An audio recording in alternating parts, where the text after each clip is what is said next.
गसाइगाव जिल्ला गुदि बाथौ आफादा बांला 1427 आरो इंराजि 2020 इं रंजालि बैसागो गोदान बोसोरनि बाथौ फुजा होदों। तामुलपुर साख्रि आवलाफोरा कर'ना खैफोदनि अनसुंथाइ रानदों।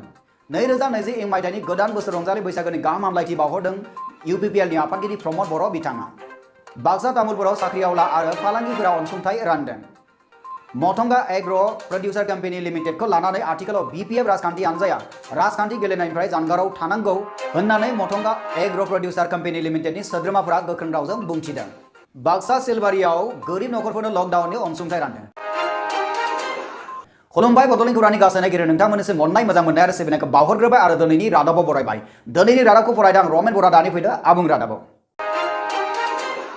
गसाइगाव जिल्ला गुदि बाथौ आफादा बांला 1427 आरो इंराजि 2020 इंनि रंजालि बैसागु गोदान बोसोरनि बाथौ फुजा होदों। क'क्राझार जिल्लानि गसाइगाव महकुमानि सिङाव थानाय संकस बोराइ दैमा दायनिमारि बान्दो बलाम जरायाव जारिमिनारि संकस खेराइ खुंग्रा थानाव गसाइगाव जिल्ला गुदि बाथौ आफादा बांला 1427 आरो इंराजि 2020 मायथाइनि इंराजि बैसागु गोदान बोसोरनि फुजा फालिनानै गोदान बोसोरखौ बरायहरदों। गसाइगाव जिल्ला गुदि बाथौ आफादनि जानानै गोदान बोसोरनि बयनोबो हामलायथि बावबाय आरो बयखौबो आं बे दिनैनि गोदान बोसोराव बयखौबो मोजां गाहाम देहानि हामलायथि बावनानै बयखौबो खुलुमनाय थाबाय आरो बयखौबो आङो बे गोदान बोसोराव बयखौबो बरायबाय। लोगोसे गसाइगाव जिल्ला गुदि बाथौ आफादनि आफादगिरि मुस्रि जग दिपेन नार्जारी बिथाङा बांला 1427 आरो इंराजि 2020 मायथाइनि रंजालि बैसागु गोदान बोसोरनि बरायनायजों लोगोसे गासै बर' रायजो राजाफोरनो रंजालि बैसागु गोदान बोसोरनि हामलायथि जासिहरदों।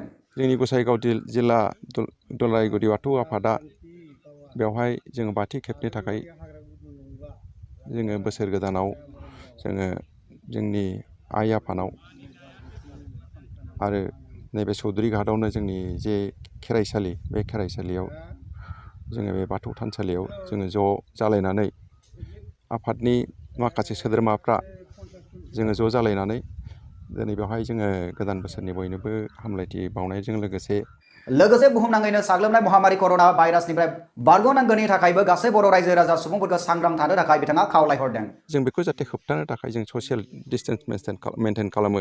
जे सोरबा बे कर'ना भाइरासखौ होबथानो थाखाय सोरबा जानागुरुफ्रा सोरबा अजाफ्रा सोरबा फिरफिला मोननै गाहाम गायदों, फिरफिला मोननै गायनानै बिदिनो गामि गामि थांनानै बियो कर'ना भाइरासखौ होबथायो होननानै बेबादिनो फुजा फालि होदों। आरो सोरबा ओरैबायदिबो जादों जे जायगा जायगा माबा 7टा दैखरनि बा 7टा गाथोननि दै लायनानै बिदिनो हरना सानना मोनाबिलिफ्राव बिदिनो दुगैहोदों, सप्तासे दुगैनांगौ होननानै दुगैहोदों। दा बेफोरबादि जाहाथे जोंनि बाथौआरिफ्रा जाहाथे जोंनि बाथौ सिबियारिफ्रा जाहाथे जोंनि बेवहाय बयबो गोमोनानै थाङा।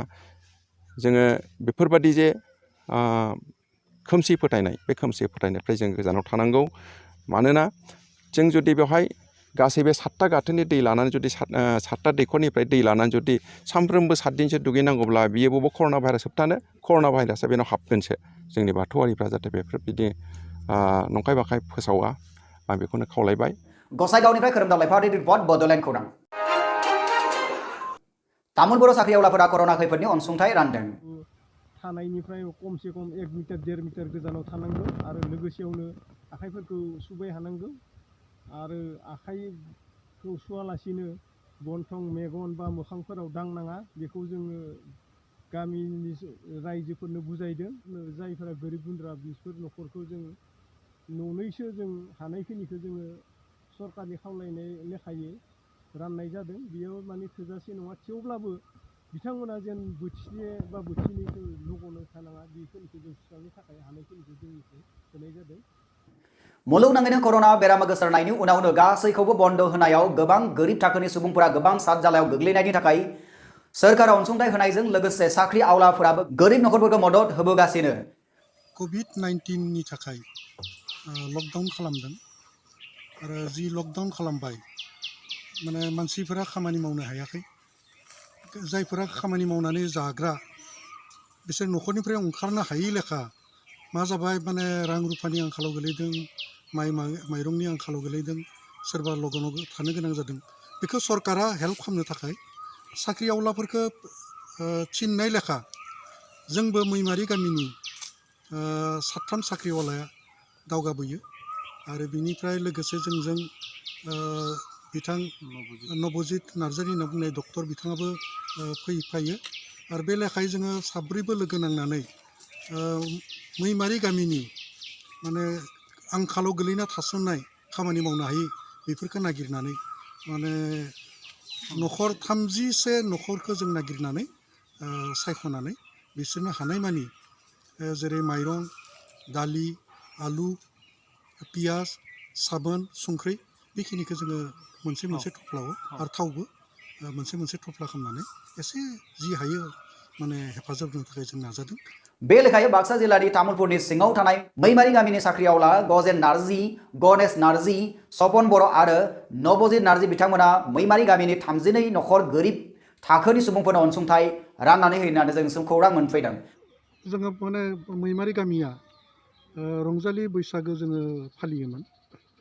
दा जों माने सानदों बे खेबावथ' बेखौ फालिनाया गोब्राब जागोन। मानो होनबा लकडाउना बयबो गासै बैसागोआव थागोन 14 तारिखसिमावलागै दोङोमोन आरोथ' माने बेखौ माबा खालामफिननाय बाथ्रा दङ एक्सटेन्ड खालामफिननाय बाथ्रा दङ। दा एक्सटेन्ड खालामोबाथ' जों माने बेखौ खालामनो हानाय नङा। दा बैसागोखौ जोंहा जिहेथु फालिबोयो बेखौ न'खर न'खर जेरै मोसौ थुखैनाय बायदिसिना बेफोरथ' न'खर न'खरनो खालामगोन गथाय बेबायदिनो सोलिगोन नामा। बिनि अनगायै जोङो जिथु गुवारै मैमारि हिसाबै जिथु बैसागु फोरबो फालियोमोन बे फोरबोखौ जोङो दोनथ'नाय जागोन बे खेबाव। बाक्सा तामुलपुरनिफ्राय मनेस्वर बर'नि रिपर्ट बड'लेण्ड खौरां। बाक्सा तामुलपुर साख्रिआवला आरो फालांगिरिफोरा अनसुंथाइ रानदों। सानैसो सार्भिस मावनाय आरो सानैसो बेफार फालांगि मावनाय लोगो नांनानै जोङो सा 60निफ्राय 65 न'खरसिम जोङो जाग्रा मुवा राननो थाखाय आखायाव लादों। 26 सान आसाम नाङैनो COVID-19 कर'ना भाइरासआ साग्लोबसारनायनिफ्राय रैखा मोननो थाखाय बन्द फोसावनायाव गोबां गोरिब सुबुंफोरा जानाय लोंनायनि थाखाय गोबां दुखु खस्थ सहायबोनायखौ नोजोर बोनानै तामुलपुर महकुमानि बेन्दोंनि सिङाव थानाय दुवारकुसि थाइजौबारि गामिनि साख्रिआवला आरो बेफार फालांगियारिफोरा जयै सा 10 सुबुंफोरा लोगो नांनानै जानाय लोंनायनि अनसुंथाइ राननानै होदों होननानै जोंनिसिम खौरां मोनफैदों। खारनै जों बर'बो ओंखारनो हालायाखै थांलाय फैलाय खालामनो हायाखै। दा जोंनो जों गामिनिफ्रा साख्रिफोरा जिखिनि बिजनेसफोरा जोंनो जि खहाय होदों बेखौ जों मोनजानानै जों गोजोननाय मोनदों।